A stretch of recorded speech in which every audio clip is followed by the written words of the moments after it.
Okay, so magandang umaga. So March 20 ngayon, Wednesday. Basta March 20.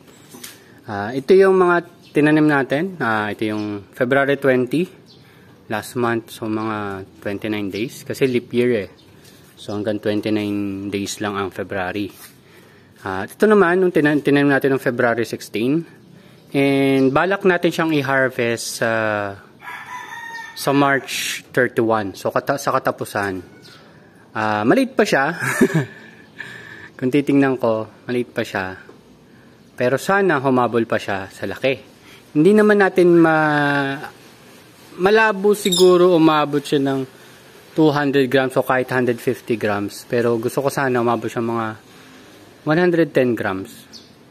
Titingnan natin kasi ito yung first time na makapag-harvest tayo na monitor natin siya since day 1. So hopefully ganon. Pero ito, hindi natin siya nilalagyan ng foliar. Ito naman, nilalagyan natin sila ng foliar at least every other day.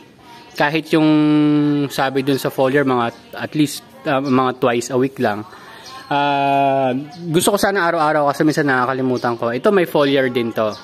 So tinanim naman natin yan noong March 1. So ito na yung abang para bukas kasi magta-transfer na tayo nung Olmeti na dapat i-transfer natin nung 18 pero in-adjust natin. Ginawa natin ang transfer natin is every 15 days kaysa every 12 days. Kasi limited tayo sa pagtataniman. Yun yung nagiging issue or problem ko ngayon. Pero pag nagkaroon na, pwede nating i-adjust ulit yung transfer period. Pero ito Scamander Red Crystal nung February 25. So mas maaga to kaysa doon. Pero sabi nila mas mabagal tong lumaki compare sa Olmeti, yan sa Red Crystal. Pero ganun talaga. Tingnan na lang din natin. So ito yung mga kale ko. So nag-harvest ako diyan ng dahon lang nila.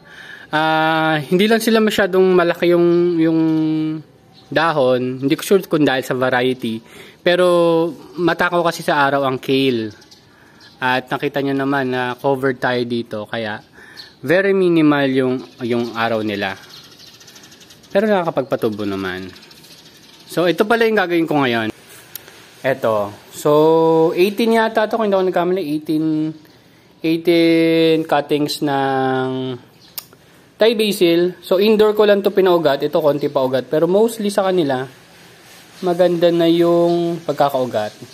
Tapos yung ibang nakuha ko pa nga ay flowering stage na. Siguro after nila mag-stable dun sa paglilipatan ko sa kanila, tatanggalin ko na yung kung saan siya magpa-flower. Kasi syempre, gusto natin lumaki pa sila. Mga cuttings natin. So yung ano naman, yung lemon basil naman, siguro antay pa ako ng ilang weeks. Siguro 1 month sila dun sa indoor nursery natin bago natin sila i-transfer. So, ita-transfer natin sila sa wait lang. Ito lang pala paglalagyan ko, parang testing ko lang. Parang tawag doon? Pang bottom drenching natin. So, dito yung mga container nitong paglalagyan ko. So, ito naman yung na-harvest kong lettuce. Lilinisin ko lang yung container niya. Tapos, para ma-reuse na siya. So, ito yung mga container na paglalagay natin ng cuttings. Ito. Itong mga plastic cups na to, kasi nabili ko na to dati pa, kaysa naman masayang, reuse ko na lang. Pero syempre, pwede rin kayong gumamit ng plastic. Wait lang. Ito, na mga ganitong plastic.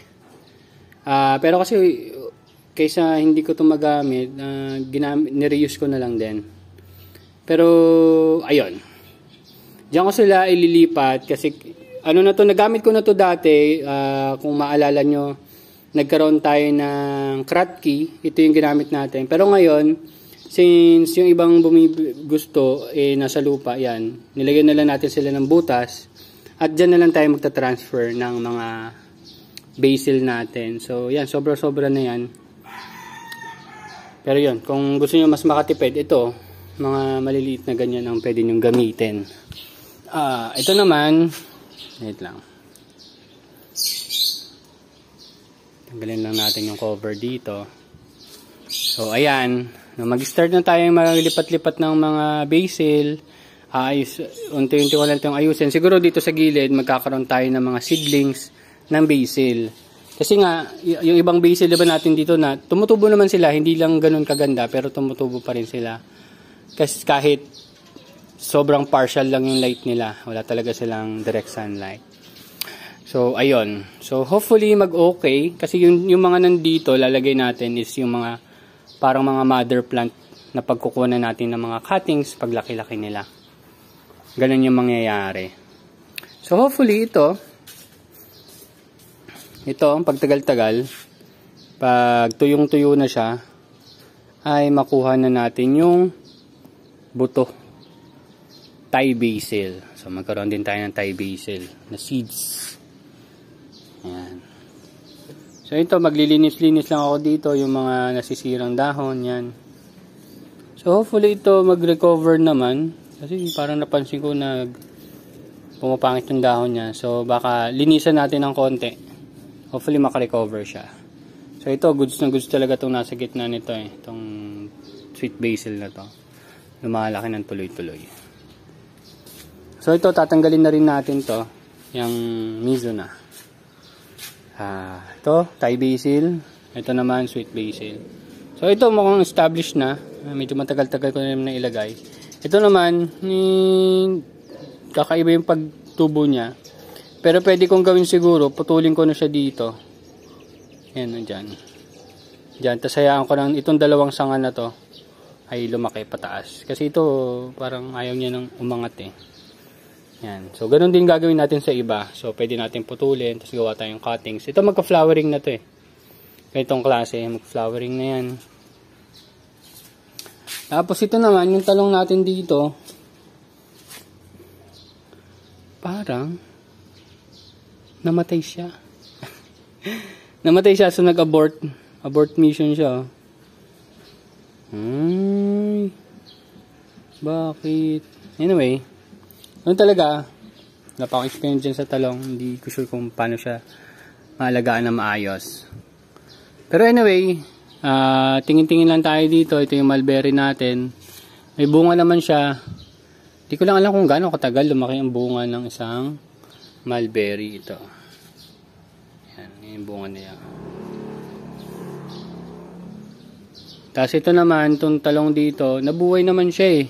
Pero kung mapansin nyo, in terms ng tangkay, mas maganda yung tangkay dito. Tingnan natin, pag tagal-tagal, kung anong mangyari.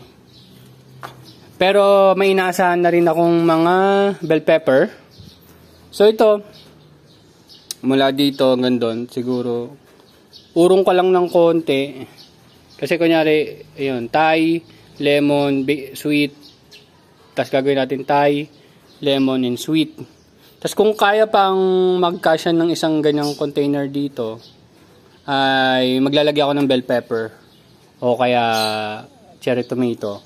So mag-start tayo mag-explore nung pag-aalaga nun. May cucumber din ako. So yun yung isa mga explore natin kasama nung talong. Pero ang setup nun, kratki. Kratki tayo. Hindi ko sure kung may talong seeds pa ako eh. Baka mag-alaga din ako nun, tapos kratki. Tingnan natin, para ma-experience lang din natin na magtanim ng mga ganong gulay. Especially yung salad, yung tomato, cucumber, and bell pepper. Kasi yun lang din yung kinakain ko eh. Snack ko na rin yun eh. Kasi ito naman, pag nagka-cuttings tayo, ginagawa kong tea. Basil tea yung mga dahon nila. Okay? So wala naman masyadong kakaiba. At ina-update ko naman kayo sa mga pinaggagawa ko dito. Yun lang.